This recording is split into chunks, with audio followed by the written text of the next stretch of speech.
咁其實咧，我係喺廣州嗰邊讀書噶。哦。咁就聽到，即係之前有聽到過啲同學咧，係佢親身經歷咁樣，即係跑去我哋宿舍度講翻，咁我聽到咯。你喺邊間學校啊？係喺廣東工業大學噶，係啲即係新開發嘅校區嚟噶，喺啲高速公路旁邊咧，比較荒蕪少少嘅。OK。係啊，咁即係都講講個宿舍嘅環境啦。好啊。咁就我哋女生宿舍咧，同埋後生咧，其實相隔唔夠2米嘅咋，即係好近咯。咁樣咧就宿舍就係2房1廳嘅。係咁個廳咧就係有洗手間同埋廁所啦，唔好意思，洗手間同埋沖涼房嘅。咁有一個好大嘅窗口咧，係對住走廊。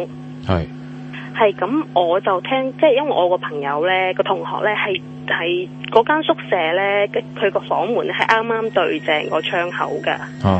咁樣咧，咁就有一晚咧，佢就即係打緊電腦啊，因為我哋以前學校咧11點半一定要關燈，但係唔會關電源嘅。咁佢就玩緊電腦，咁就黑掹掹咁樣啦。咁突然間咧，佢就見到咧喺個窗口咧就有個長頭髮白色衫嘅女仔經過。咁佢覺得好奇怪，因為佢間宿舍係走廊尾嘅，篤篤嘅最尾一間宿舍嚟嘅。咁佢就行出去睇下，究竟點解咁夜仲會有人過去咁樣嘅？咁咪睇，咁開咗個窗口，咁伸咗個頭出去，就發覺條走廊係冇人嘅。係咁，呢個就一件事。咁然之後過咗幾晚之後咧，咁佢就夜歸啦。咁12點幾吧，咁啊翻到宿舍，咁洗面刷牙，咁啊準備翻去瞓。咁佢洗面刷牙嘅時候咧，就突然間有個身影好快咁行過。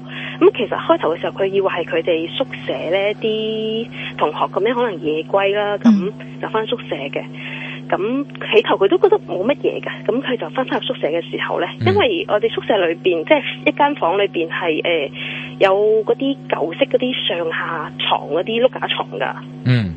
咁佢入去咧就嚇咗佢一跳，有一個女仔咧坐咗喺佢，因為佢瞓上床嘅，坐咗喺上床上邊，咁隻腳咧就伸咗落去即係嗰個圍欄嗰度啦，咁喺半空中咁揈下揈下咁對住佢笑喎。咁佢好驚，佢好驚咁樣。之後佢同自己講幻覺嚟嘅啫，咁唔係真嘅。咁但係佢又唔敢翻上床，因為佢要爬上樓梯，即係爬上嗰條梯上去噶嘛。咁佢就唔敢上，開翻咗台電腦繼續上網。佢以為佢一陣就會走噶啦咁。咁上咗好耐，都仍然仲喺度。咁佢下床嗰個女仔咧，同佢講，佢話。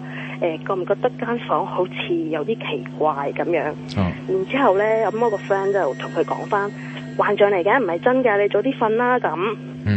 咁個女仔都成晚，即係佢都碌下，即係都瞓唔着啦。佢個下鋪，好似即係都喐下喐下瞓唔着。後尾我個 friend 咧頂唔順，真係好眼瞓，第二日要上課。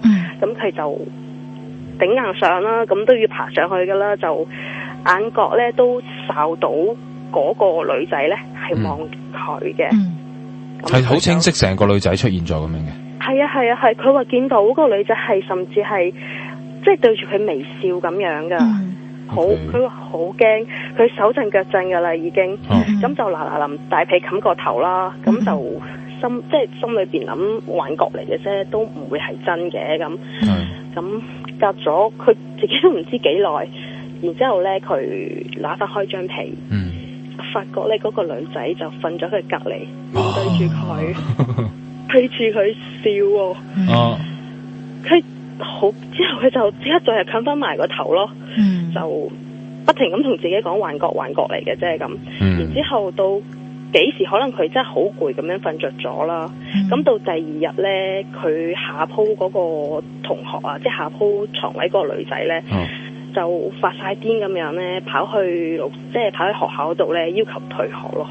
喂，退學添啊？咁緊要啊？轉宿舍會唔會？係咯，會唔會好啲啊？咁嚴重要退學？係咯。